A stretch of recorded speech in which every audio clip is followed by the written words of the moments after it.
Hey rail fans and model railroaders, welcome back to Penn Central 99's channel, and this monthly update we're going to talk about a couple of things.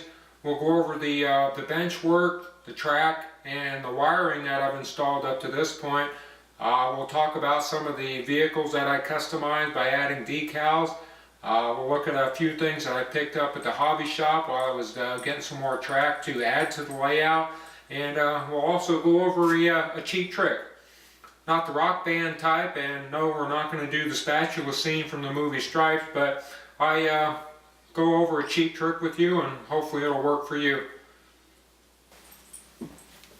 Okay, let's talk about the bench work real quick. As you can see here, I've left this open so that I can show you how I did the bench work for this layout. If you notice from the opening shot of the video, this section here, which was behind me, that actually runs 8 feet along that wall in front of the window. It is 2 feet wide. This section here is 8 feet, so that's going to give me 10 foot by 10 foot around the room layout. And as you can see, I left it open. I'm still using all the bench work from the previous layout. These are 1x3s. I'm not going to use plywood for the upper level of the layout. As you can see, I've got 2-inch foam here just sitting on top of the bench work. I figured from past experience, when you're running wires through it to power your track, it's extremely difficult to go through a layer of plywood along with a layer of foam. Plus, this foam gives you enough strength to build your layout. It's not like we're going to be walking on it, laying on it, or supporting furniture or whatever. So it has actually got some good strength to it. I just used simple latex caulk to hold it down, weighted it down. As you can see, I got storage bins underneath the shelves here. I just weighted it down with these storage containers, left it sit 24 hours, and the caulk is holding that in place. You can see this is the bus wire that runs around underneath the layout, right down the middle. This is 16 gauge bus wire. Now I'm going to be using this as I add the track to tie in the feeder lines to this, but I just left this open so that you could see the bench work. It's open grid. Bus wires runs right down the middle, 16 gauge wire that's going to feed the feeders, and I've got my 2-inch foam that just sits right on top of the bench work. So this is, like I say, going to end up being a around the room layout. I've only got about half of it up. It's not going to take me more than a couple hours to get the other 2 walls up. So it's very simple, but this should give you an idea of how the upper layer is going to look. Okay, as far as the track and the wiring, as you can see, I finished off the helix. I only had track up to about this point before, and that's because I ran out, so I needed to go to the hobby shop pick up some more flex track. But as you can see, I finished off the helix, the flex track. As you can see here, I've got a turnout. This is a number 4 turnout, because what I'm going to do is at the top of the helix, I'm going to have the option of either continuing on to the layout in a counterclockwise motion, or from here I can just change the direction of the turnout and go in a clockwise direction around the room. So I've got an option here with the turnout at the top of the helix for changing directions. As you can see, this track, what I did is instead of the plywood continuing on in a right hand motion, I cut the plywood right here at this support, flipped that 180 degrees, or turned it upside down to change the direction so that I could continue on up to the top of the layout. I bench tested it, got electricity, used locomotives and rolling stock on it, and it runs really well. I don't have any derailments. The lights do not flicker on any of the locomotives, so it runs pretty good. And I'm testing the wiring as I'm going along and making sure that everything's right before I move on to the next section. Now we'll take a look at the staging area underneath. To finish up the transition from the helix to the layout, as you can see, here's the end of the plywood. I had some pieces of risers, incline sets laying around that I wasn't using, and what this is this goes from 1 inch to 2 inches, which is the height of the pink board or the pink foam. So I've got this 2 foot long 1 inch to 2 inch transition to get me up to the height of the pink foam, and then as you can see here, we just finished it off onto the layout. Now of course I'm going to have cork road bed underneath there, but the cork is going to start the transition here between the incline and the flat surface, because you don't want it too abrupt or too sharp of a change to cause your couplings to uncouple. Okay, here's the bottom staging area, and as you can see, I've added a couple of spurs or sidings here where trains are going to end up parking. Right now I've got 3 lines in, ample room to park trains. I've got a couple of more turnouts here. There's plenty of expansion or room for expansion, because as you can see, this is 18-inch wide shelf. I've hardly even used up maybe a third of it to this point, so I've got room here for other sidings or a track if needed. You may have noticed a DC power pack. The reason I have a DC power pack hooked up to it for right now is for short circuit protection. Even though I run DCC and there's a short circuit protection in my Digitrax command station, I prefer using this old Athearn DC power pack because it has overload protection also. If there's a short, this red light is going to come on, and you know, even though I've got overload protection with my Digitrax command station, I prefer this because if I'm going to have something short out or if the overload protection fail, I'd rather lose this than my $180 DCC command station. So I use this for testing the track work and the wiring to make sure I don't have any shorts, and I've got plenty of volts and electricity. So that's just temporary for now. And as you can see, the staging looks pretty good. Since I put this foam up on top, it's darkened it down a little bit, so I'm going to install some lighting underneath here. I'll do that after I get done with this video, and maybe on the next update show you what the lighting looks like underneath here. But this is the lower staging area, and as you can see, I got plenty of room for expansion. And I haven't even used up half of it. Here's some of the other things I wanted to talk about for this monthly update. As you can see, got a couple of vehicles here that I customized and added decals to. Yeah, here's the Reese's and the Lowe's truck that I did the last video on how I detailed them. But what I didn't show you was the Coca-Cola beverage truck that I did. Kind of kept that a secret. Mainly because I wasn't absolutely too thrilled about how that turned out, but it didn't turn out too bad. The decals, for some reason, didn't want to adhere to the truck as well as I thought it would, but it did turn out pretty decent. It's okay. The next one will be better, but like I say, here's some of the vehicles that I've decaled. They turned out pretty good. I kept the Coca-Cola beverage truck a secret. Just wanted to wait for this video update. As you can see in the background, here's some rolling stock that I picked up at the hobby shop when I went for track. These are center beam cars. They're 72 foot. 2 different road numbers. This one here, road number is a DWC 626 753. The other one is this one here is an ATW 300593.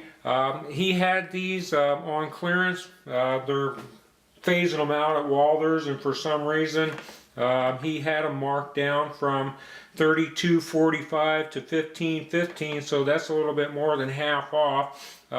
Since he had them marked down only 15 bucks a piece, I figured I've been looking for some center beam rolling stock, so I picked them up for over 50% off, and I'm pretty happy about that. Okay, the last thing I want to show you is this cheap trick or inexpensive trick that I talked about earlier.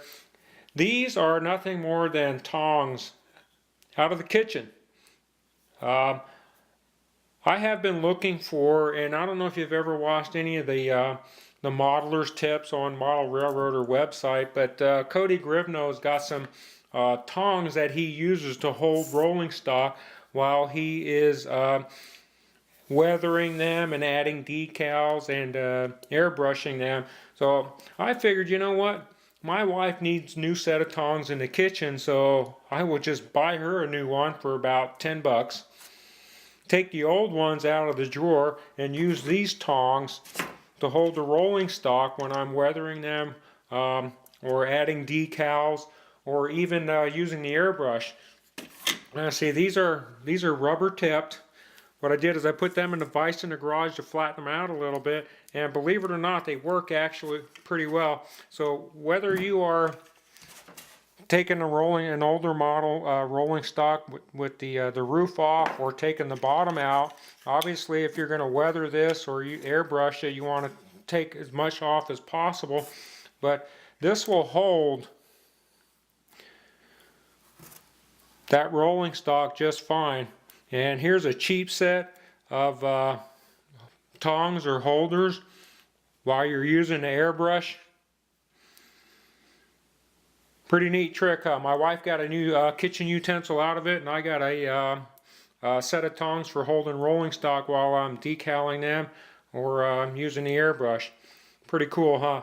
So I thought I would show you that little inexpensive trick. So you can either go raid mom's kitchen or raid your wife's kitchen, one of the two. Just make sure you replace it with a decent set. So that's that tip or trick for this month. Works out pretty well. I'm pretty happy with that. Okay, some of you may have noticed a piece of paper laying on the layout here. Believe it or not, this is actually a rendition of the track plan for the layout. The top of this piece of paper is actually where the window is, and this is, you can see I've got some sidings here. I'd like to have a double main that goes around the layout. I'm not too sure if that'll work. We'll see once it happens. Over here on the left side, which is actually to your left of the camera, I'm going to have an interchange or a staging yard here. I've got some more sidings down along the back here, and I'm going to have some more. You can see the helix is over here in the upper right hand corner, but this is kind of a rough edition or a rough sketch of the track plan. And as you know, things are subject to change, but it's a start, and hopefully it'll work out. On my last update, somebody had asked if I have steam or run steam, and as you can see, the answer to that is yes. I do have some steam locomotives. Although I'm primarily a diesel guy, I have some. So, you know, since somebody asked, and you know what, we need to run some trains to show you how the track work and the helix is going. What I did is I got a 260 steam locomotive out of the box, grabbed a couple of combines and a caboose, and let's go ahead and take a spin.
Well, that pretty much gets us to the upper level. As you can see, I now got the capability of running trains from the lower staging area to the upper layout area.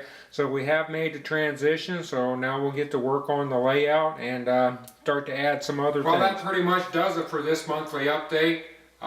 As always, thanks for watching. I really appreciate it. I want to thank all my subscribers. I have almost 200 subscribers and over 21,000 video views, which obviously isn't rocking the house at YouTube, but for me, the numbers as far as subscribers and video views are pretty good. But most importantly, since this is November update, I doubt if I'm going to have an update before Christmas rolls around, because there's a lot of things going on between now and then, especially with family. Not just mine, but yours also. So if I don't get a video update in before Christmas, which I doubt I will, I want to take this time to wish everybody a very Merry Christmas and a happy holiday season. As always, be safe, play hard, have fun. Once again, thanks for watching.